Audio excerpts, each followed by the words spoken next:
আমি যখন বলছিলাম রিয়াল মাদ্রিদ এই সিজন লা লিগা চ্যাম্পিয়ন্স লিগ কোনো কিছুই জিতবে না, তখন আপনারা যারা আমার 14 গোষ্ঠী উদ্ধার করছিলেন তারা আসেন আমার কাছে মাপ চান। রিয়াল মাদ্রিদের এই সিজনের সব থেকে বড় ভুল কি ছিল? জানুয়ারি ট্রান্সফার উইন্ডোতে কোনো ডিফেন্ডার সাইন না করানো, কোনো সেন্টার ব্যাক সাইন না করানো। ফেব্রুয়ারিতে আমাদের লা লিগায় 3টা ইম্পর্টেন্ট ম্যাচ আছে, চ্যাম্পিয়ন্স লিগের 2টা ইম্পর্টেন্ট ম্যাচ আছে, আর আজকে কোপা ডেল রের কোয়ার্টার ফাইনাল। এই যে লা লিগার 3 ম্যাচ, এই 3 ম্যাচে ডিসাইড হবে রিয়াল মাদ্রিদ টপার থাকবে কি থাকবে না। এরপর ম্যানচেস্টার সিটির সাথে যে 2টা ম্যাচ চ্যাম্পিয়ন্স লিগের প্লে অফ ম্যাচ, ওই 2টা ম্যাচে ডিসাইড হবে রিয়াল মাদ্রিদ চ্যাম্পিয়ন্স লিগে কন্টিনিউ করবে নাকি চ্যাম্পিয়ন্স লিগ থেকে আউট হয়ে যাবে। কোপা ডেল রের আজকের এই ম্যাচের পর ডিসাইড হবে, এই ম্যাচে ডিসাইড হবে Real Madrid Copa del Rey continue করবে কি না। এই ফেব্রুয়ারি অনেক বেশি ইম্পর্টেন্ট। এই ফেব্রুয়ারিতে রিয়াল মাদ্রিদের এই সিজন ডিসাইড হবে ফিউচার কি হইতে পারে, এই সিজন রিয়াল মাদ্রিদ কতদূর যাইতে পারে ওইটা ডিসাইড হবে। লা লিগা কিভাবে ডিসাইড হবে? এখানে বিগ একটা ম্যাচ আছে অ্যাটলেটিকো মাদ্রিদের সাথে, দেন একটা ম্যাচ ওসাসুনার সাথে, আর আরেকটা ম্যাচ জিরোনার সাথে। কোপা ডেল রের যে ম্যাচ কোয়ার্টার ফাইনাল লেগানাসের সাথে, ওইটা আমি এতটা সিরিয়াস নিতেছি না। বাট আমাদের চ্যাম্পিয়ন্স লিগের প্লে অফ ম্যাচ আছে 2টা ম্যাচ ম্যানচেস্টার সিটির সাথে। এখন আপনারা বলতে পারেন রিয়াল মাদ্রিদের লা লিগায় যে 3টা ম্যাচ আছে, ওই 3টা ম্যাচের মধ্যে 2টা ম্যাচ রিয়াল মাদ্রিদ ইজিলি জিতে যাবে, আর অ্যাটলেটিকো মাদ্রিদের সাথে যে ম্যাচ আছে ওই ম্যাচ অনেক বেশি চ্যালেঞ্জিং হবে। আপনারা বলতে পারেন ভাই আমাদের Kylian Mbappe, Rodrigo, Vinicius Junior, Jude Bellingham আছে, আমরা যেই কোনো টিমকে বিট করতে পারবো, উড়িয়ে দিতে পারবো। বাট আমার প্রশ্ন হচ্ছে আমাদের ডিফেন্সিভ লাইনে কারা খেলবে, আমাদের ডিফেন্স কারা করবে? আমাদের রাইট ব্যাক কারওয়াহাল নাই, তার রিপ্লেস লোকাস ভাস্কেস খেলতেছে, আর ভাস্কেস আমাদের টিমের জন্য বিপজ্জনক। আমাদের সেন্টার ব্যাক রুডিগার নাই, আমাদের সেন্টার ব্যাক অ্যাডার মিলিটাও নাই। রুডিগার এই ফেব্রুয়ারিতে ব্যাক করবে না, অ্যাডার মিলিটাও সিজন শেষ হওয়ার পর ব্যাক করবে, কারবাহাল সিজন শেষ হওয়ার পর ব্যাক করবে। তবে আমাদের ভরসা ছিল রুডিগার, এখন রুডিগার ইনজুরি ফেস করছে। আমরা ভাবছি রুডিগার যেহেতু নাই, এখানে আলাবা ব্যাক করছে, আলাবা কন্টিনিউ করবে। বাট গতকালকে আলাবাও ইনজুরি ফেস করছে, এই ফেব্রুয়ারি তার ব্যাক করতেছে না। ভাই আলাবা 1 থেকে 1.5 বছর পর ইনজুরি ফেস করে ব্যাক করছে, ইনজুরি থেকে রিকভার হয়েছে, বাট এখন আবার ইনজুরিতে ম্যাচ খেলছে মাত্র 2টা। এখন রিয়াল মাদ্রিদের হাতে, পাপা পেরেজের হাতে, কার্লো অ্যানচেলত্তির হাতে কোনো ডিফেন্ডার নাই। ফার্স্ট টিমের কোনো ডিফেন্ডার রাইট নাও আমাদের স্কোয়াডে নাই, সবাই ইনজুরি নিয়ে বসে আছে। আপনি কাকে খেলাবেন? এখন আমাদের কি করার আছে? এখন আমরা যারা রিয়াল মাদ্রিদ ফ্যান আছি তারা কি করতে পারি?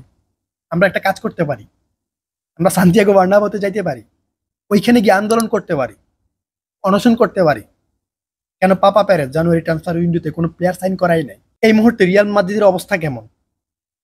রিয়াল মাদ্রিদের অবস্থা তেমন যেমন একটা মানুষের পা থাকে না, বাকি সব আছে, পা নাই, সে হাঁটতে পারবে না, দৌড়াইতে পারবে না। সেম রিয়াল মাদ্রিদের ডিফেন্স নাই, ডিফেন্সিভ লাইনে ফার্স্ট টিমের কোনো প্লেয়ার নাই। আমাদের মিডফিল্ড অ্যাটাকিং লাইন নিয়ে আমাদের কোনো সন্দেহ নাই, বাট আমাদের ডিফেন্সের কি অবস্থা? হ্যাঁ আপনারা মনে করতে পারেন আমাদের মিডফিল্ড, আমাদের অ্যাটাকিং লাইন আমাদেরকে যে কোনোভাবেই হোক ম্যাচ উইন করাবে, তারা স্কোর নিয়ে আসবে। বাট আপনি অ্যাটাকিং লাইনের উপর কিভাবে ডিপেন্ড করবেন? আপনার কিলিয়ান এমবাপ্পে নিচে আসবে না, ডিফেন্স করবে না, আপনার ভিনিসিয়াস জুনিয়র ডিফেন্স করবে না, আপনার রদ্রিগো ডিফেন্সে আসবে না, আপনার জুড বেলিংহাম ডিফেন্সে আসবে না। আপনার যে ডিফেন্ডাররা থাকবে তারাই কিন্তু ডিফেন্স করতে হবে, প্রতিপক্ষকে আটকাতে হবে। হ্যাঁ ছোট ছোট টিমগুলোর সাথে আপনি অ্যাডজাস্ট করে নিতে পারবেন, বাট এই মাসে আপনার 3টা ইম্পর্টেন্ট ম্যাচ, একটা ম্যাচে আপনার লা লিগা ডিসাইড হবে, 2টা ম্যাচে আপনার চ্যাম্পিয়ন্স লিগের ফিউচার ডিসাইড হবে, আপনার 2টা ম্যাচ পেপ গার্দিওলার বিপক্ষে। অ্যাকচুয়ালি কার্লো অ্যানচেলত্তির পরিকল্পনা কি?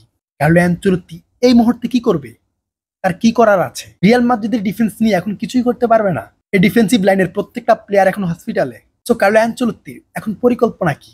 উনি ডিফেন্সিভ লাইন কিভাবে সাজাবে, কাদের কি ইউজ করবে, এটা জাস্ট আমি আপনাদের সাথে শেয়ার করি কিভাবে হইতে পারে বা কেমন হইতে পারে, কাকে ইউজ করাইতে পারে। এটা ভাই আমার মতামত, এখানে কার্লো অ্যানচেলত্তির কোনো সম্পর্ক নাই। ম্যাচে গিয়ে ঠিকই অন্যরকম হবে। এই মুহূর্তে আমাদের 2জন প্লেয়ার আছে যাদেরকে আমরা ভরসা করতে পারি, ফ্রান গার্সিয়া এবং রাউল আসেনসিও। এখন লেফট ব্যাকে কি করতে হবে? লেফট ব্যাকে গার্সিয়া অনেক ভালো খেলতেছে, আমরা তার উপর ভরসা করতে পারি। ডিফেন্সিভ বলেন অফেন্সিভ বলেন, গার্সিয়া সবকিছু সামলাইতে পারে, সে লেফট সাইডে ভালো পারফরমেন্স করে। কার্লো অ্যানচেলত্তি চাইলে এখানে গার্সিয়াকে ইউজ করাইতে পারে, কন্টিনিউ করাতে পারে। মেন্ডি যেহেতু একটু ডিফেন্সিভ খেলে, তাকে আমার মনে হয় সেন্টার ব্যাকে নিয়ে আসলে খারাপ হবে না। মেন্ডির সাথে এখানে আসেনসিও আসলে মোটামুটি একটা ব্যালেন্স পাওয়া যাবে, যেহেতু এই পজিশনে অ্যাসেন্সিও ভালো করতেছে, বাট আমি এখানে চুয়ামেনিকে চাই না ভাই। চুয়ামেনি যত ভালোই করুক, আমি এই পজিশনে চাই না। যদিও কার্লো অ্যাঞ্চেলত্তি এখানে চুয়ামেনিকে ইউজ করবে, বাট এখানে মেন্ডি আর অ্যাসেন্সিও আমার মনে হচ্ছে বেটার অপশন হইতে পারে। রাইট ব্যাকে ভাস্কেজের প্রয়োজন আছে রাইট ব্যাকে। আপনি যখন গার্সিয়া এবং ভাস্কেজকে একসাথে ইউজ করবেন, তখন আপনার অ্যাটাকিং লাইন আরো শক্তিশালী হবে। আপনার দুই উইং অনেক বেশি সাহায্য পাবে, আপনার ফুল ব্যাক অনেক বেশি সাপোর্টিভ হবে। বাট আমাদের প্রয়োজন ডিফেন্স করা, যেহেতু আমাদের হাতে কোনো অপশন নাই। এখানে আমার মনে হয় ভাস্কেজ থাকুক, যদিও কার্লো অ্যাঞ্চেলত্তির পরিকল্পনা অন্যরকম। রাইট ব্যাকে হয়তো বিগ ম্যাচ গুলাতে ভালভার্দে আসতে পারে, ওকে ওইটা পরের কথা। বাট আপনি একবার চিন্তা করুন, আমাদের ফার্স্ট টিমের কোনো ডিফেন্ডার নাই। আমরা চ্যাম্পিয়ন্স লিগের প্লে অফ খেলবো, আমরা লা লিগার মোস্ট ইম্পর্টেন্ট ম্যাচ খেলবো। আপনি জাস্ট একবার কল্পনা করেন ভাই, রিয়াল মাদ্রিদের সিজন ওভার। এই চ্যাম্পিয়ন্স লিগ বলেন, লা লিগা বলেন, কিছুই পাইতেছে না। সিজন এখানে ব্লক করে দিন, বন্ধ করে দিন। বাট ভাস্কেজের প্রয়োজন কেন বলতেছি আমি, দেখেন এই মুহূর্তে আমাদের মিড মূল ভরসা। আমাদের মিড কন্ট্রোল করতে হবে, মিডে বল হোল্ড করতে হবে, মিড ব্লক করতে হবে, ট্যাকাল করতে হবে, এইখানে আটকাইতে হবে। যেহেতু আমাদের ডিফেন্সিভ লাইন অনেক দুর্বল, দুর্বল বলতে পারবো না, ভালো, বাট এইভাবে কখনো ইউজ করে নাই। একসাথে আমাদের মেন প্লেয়াররা নাই। তো কার্লো অ্যাঞ্চেলত্তি এখানে জাস্ট পাগল হবে। কার্লো অ্যাঞ্চেলত্তিকে এখানে সব থেকে বেশি ফোকাস রাখতে হবে মিডে। আমাদের ফ্রন্ট ফোর ঠিক আছে, আমাদের মেন ঝামেলা এই যে মিডের এই দুইজন। কামাভিঙ্গা থাকলে এখানে টেনশন থাকতো না, যেহেতু কামাভিঙ্গা নাই। ভালভার্দে মূল ভরসা, ভালভার্দের সাথে এখানে লোকা মডরিচ। আর ভালভার্দে যে কাজ করতে পারবে, এখানে যদি আপনি সাভয়েসকে নিয়ে আসেন, হ্যাঁ সে পারবে, বাট ভালভার্দের মতো পারবে না। এখানে ভালভার্দে ছাড়া হবে না। হ্যাঁ সাভয়েস বেস্ট খেলে, মিডে তার গেম প্লে অনেক ভালো, ডমিনেট করতে পারে। আপনার ভালভার্দে এখানে অভিজ্ঞ, আপনার ভালভার্দে এখানে বল হোল্ড করতে পারে, প্রেস করতে পারে, যেটা সাভয়েসও পারে। অভিজ্ঞতার একটা ব্যাপার স্যাপার আছে। তবে রাইট ব্যাকে যদি এখানে ভালভার্দেকে নিয়ে আসে, তাহলে মিডে আমরা লোকা মডরিচের সাথে সাভয়েসকে পাইতেছি। তাদের এই দুইজনের কম্বিনেশন, তারা যদি মিড কন্ট্রোল করতে পারে, মিডে ডমিনেট করতে পারে, মিড ব্লক করতে পারে, এর সাথে জুড বেলিংহাম যদি মোটামুটি সাহায্য করে। হ্যাঁ জুড বেলিংহাম খেলে, সে ডিফেন্স করে, নিচে আসে দেন উপরে যায়।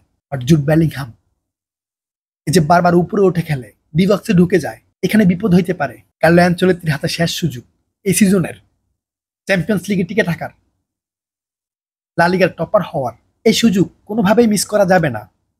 বাট কার্লো অ্যাঞ্চেলত্তির হাতে কোনো অপশন নাই, কিছু করার নাই। এই মুহূর্তে সেন্টার ব্যাকে আমাদের মূল ভরসা রাউল আসেন্সিও। বাট আঞ্চলত্তি কি করবে জানেন? ফুল ব্যাকে এখানে মেন্ডিকে খেলাবে, এর সাথে লোকাস ভাস্কেজকে নিয়ে আসবে। আর অ্যাথলেটিকো মাদ্রিদের বিপক্ষে আর সিটির বিপক্ষে এখানে হয়তো ভালভার্দে আসতে পারে। সেন্টার ব্যাকে চুয়ামেনি আসবে, তার সাথে রাউল আসেন্সিও আসবে। তবে হ্যাঁ, এই ডিফেন্সিভ লাইন আমরা একদম ফেলে দিতে পারবো না। হ্যাঁ নতুন প্লেয়ার, এখানে কার্লো অ্যাঞ্চেলত্তি অ্যাডজাস্ট করে নিতে পারবে। যদিও আমাদের চিন্তা করতে হইতেছে এই ডিফেন্সিভ লাইন নিয়ে। আমি বুঝতেছি না রিয়াল মাদ্রিদের প্রবলেম কোথায়। একাডেমি দিয়ে কি করতেছে? ওইখানে কি কোনো প্লেয়ার নাই? ওইখানে প্লেয়ার ডাকতে পারে না, তারা প্লেয়ার কেনার জন্য বসে থাকে। ভাই আপনার একাডেমিতে প্লেয়ার আছে, ওইখান থেকে প্লেয়ার নিয়ে আসুন, ওরা খেলুক, ট্রাই করুন, ভালো প্লেয়ার বের হয়ে আসবে।